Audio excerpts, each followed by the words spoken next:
created you for love. Not the kind the world offers. Not the kind that costs you your peace, your identity, or your walk with me. I created you for a love that is patient, that is kind, that does not keep a record of your failures, that does not demand your silence in exchange for its presence. But many of you, right now, are sitting inside a love that is slowly draining everything I placed in you. And you are staying. Not because you do not know it is wrong, but because you were never taught the difference between love that comes from me and love that was designed to destroy you. Today I am going to show you 6 types of love you must never accept. Not because I want to take something from you, but because I am trying to protect you for something far greater than what you are settling for. And once you hear this, you will never be able to unsee what you have been calling love. Type 1. Love that is conditional on your performance. The first type of love I never designed you to accept is love that only shows up when you are performing well. When you succeed, they are warm. When you fail, they go cold. When you achieve, they are proud. When you struggle, they disappear. And you spend your entire life inside that relationship walking on eggshells, afraid that one wrong move will cost you the love you have been working so hard to keep. That is not love. That is a performance contract, and I never signed it. There is no fear in love, but perfect love drives out fear, because fear has to do with punishment. The one who fears is not made perfect in love. 1 John 4:18. The love I designed for you does not punish you for being human. It does not withdraw when you are weak. It does not require you to be excellent before it shows up at your door. Think about how you have been showing up in that relationship.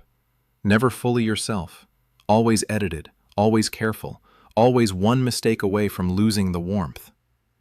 That exhaustion you feel is not love. That is labor. Love that you have to earn is not love. It is wages. And I did not create you to spend your life working for what I designed to be freely given. Walk away from every relationship that requires your perfection in exchange for its presence. You were not made for that. Type 2. Love that requires you to shrink. The second type of love I never designed you to accept is love that only feels comfortable when you make yourself smaller. You stopped sharing your dreams because they made the other person feel insecure.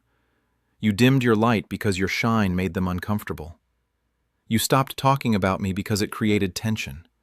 You became quieter, smaller, less, because the relationship only worked when you took up less space. But I did not create you to be small. For we are God's handiwork, created in Christ Jesus to do good works, which God prepared in advance for us to do. Ephesians 2:10. I prepared works for you before the foundation of the world, works that require your full voice, your full presence, your full fire.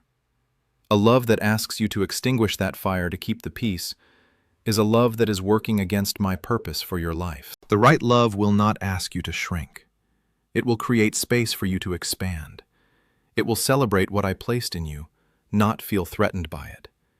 It will push you toward me, not pull you away from who I called you to be.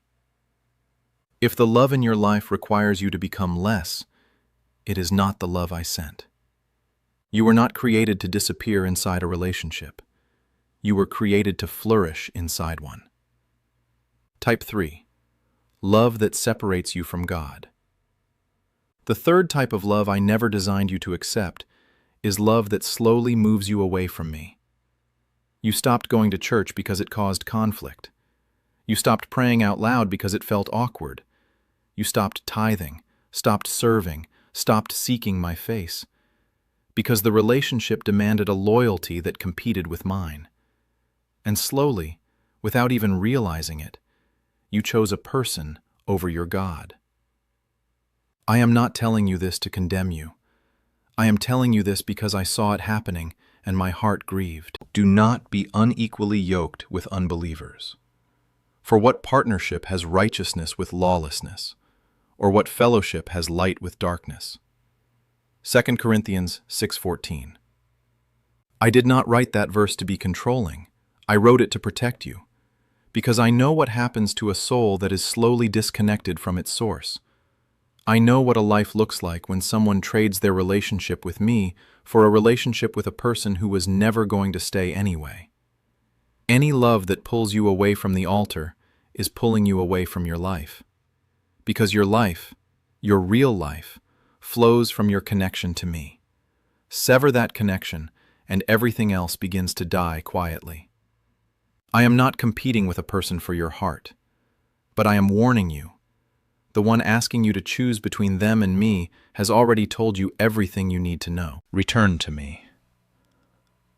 I will still be here, and when you come back, you will find that what you thought you were losing was nothing compared to what I had waiting. Type 4. Love built on fear. The fourth type of love I never designed you to accept is love you stay in because you are afraid of what leaving looks like. Afraid of being alone. Afraid of starting over. Afraid that nobody else will ever choose you. Afraid that this, as painful as it is the best you are going to get. That is not love holding you. That is fear. And fear is not my voice. For God has not given us a spirit of fear, but of power and of love and of a sound mind. 2 Timothy 1:7. When I lead you into love, it will not feel like a trap you cannot escape. It will not feel like the least terrible option available to you. It will not make you feel grateful just because it stayed today, because you are terrified it will leave tomorrow. You are not staying because of love. You are staying because of what you believe about yourself when you imagine the alternative. You have confused the fear of loneliness with the presence of love, and they are not the same thing. Loneliness is temporary. I promise you that. But a life spent in a fear-based relationship will cost you decades. Decades I designed for your purpose, your joy, and your abundance. You were not created to be grateful that someone stayed. You were created to be loved by someone who could not imagine leaving. Let the fear go. Let the wrong thing go. And trust that the God who formed you has not forgotten what he formed you for. Type 5. Love that never commits. The fifth type of love I never designed you to accept is love that keeps you close enough to hope, but never close enough to have. They are not your partner, but they act like one when it is convenient. They have not committed, but they make sure you do not leave. They keep you in a space between chosen and dismissed. Never fully in, never fully out.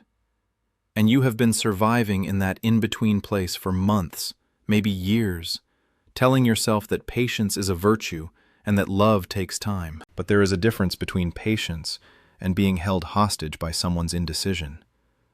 Let your yes be yes and your no be no.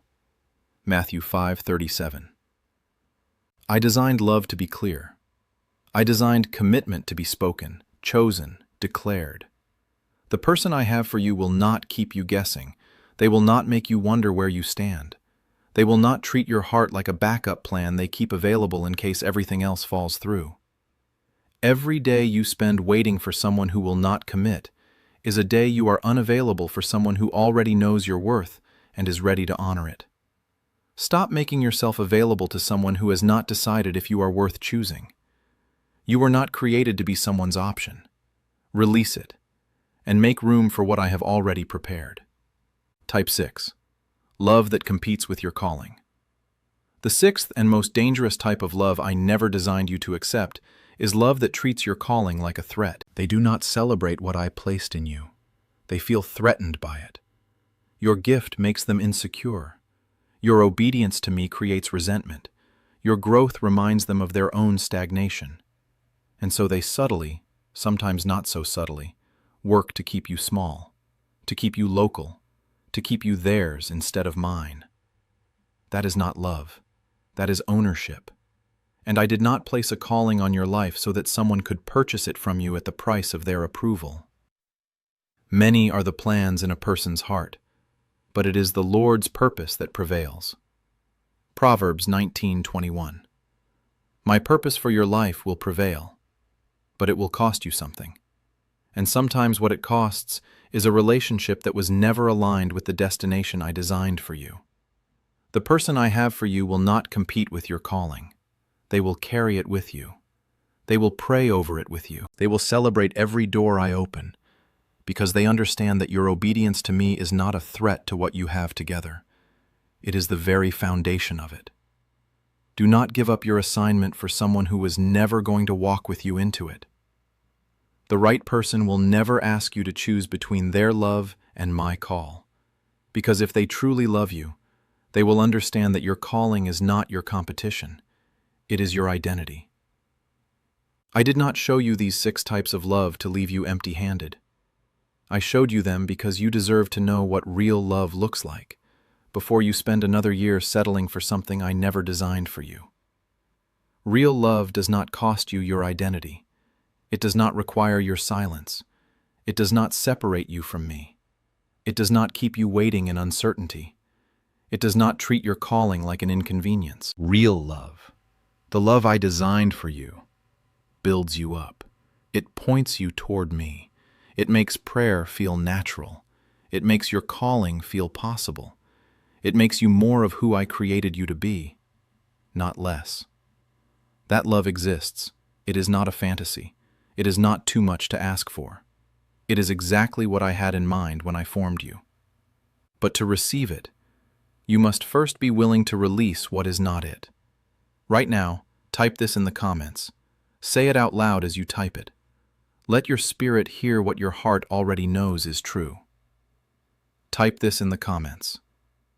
I was not created for this. I am made for God's best. That declaration is the beginning of every door God is about to open for you.